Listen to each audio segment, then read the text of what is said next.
we see that in fact the British administration itself, it was very corrupt and inefficient. Okay, there was much difference in the various colonies in the way in terms of socio-economic status also.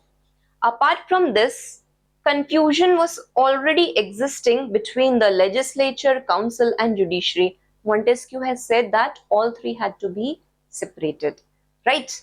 And these colonists, they demanded more autonomy in the political and the legal matters because they wanted to control the whole administration. Okay, so what happens?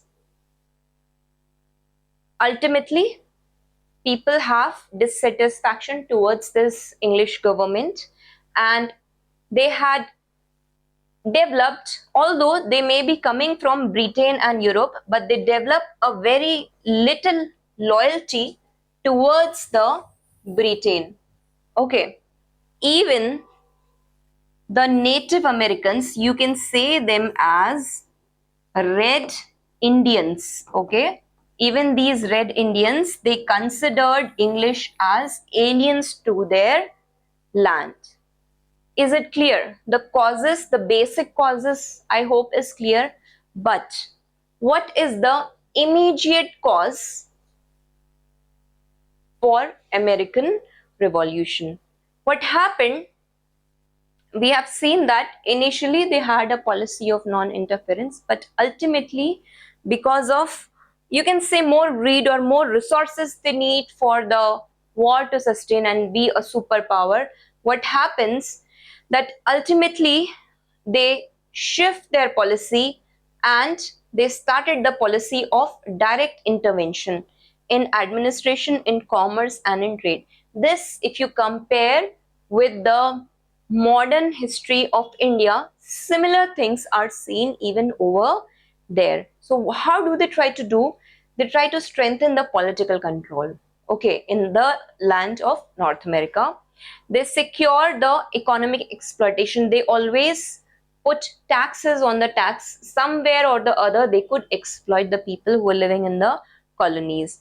And most important, which they were doing to India, whatever products they were creating, okay, what they did, that they were taking the raw materials, they were manufacturing for the Industrial Revolution. Again, they were throwing that finished products in the colonies, and they were expecting those people who were living there to buy it from themselves. So all these interference policies were not seen in the good light by the people who have migrated and now settled in the new lands, and they believed that it was totally denial of their rights. So now what happens, that you have to know specific policies. First one over here is the Navigation Act. Okay, it was basically decided that the monopoly over here will be of the British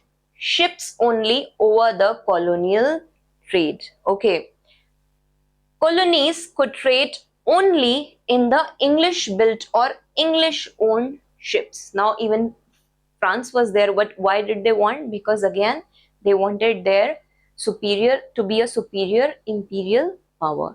Now after this, we also see that in fact the colonies, they had to import the European goods only, okay, and through England.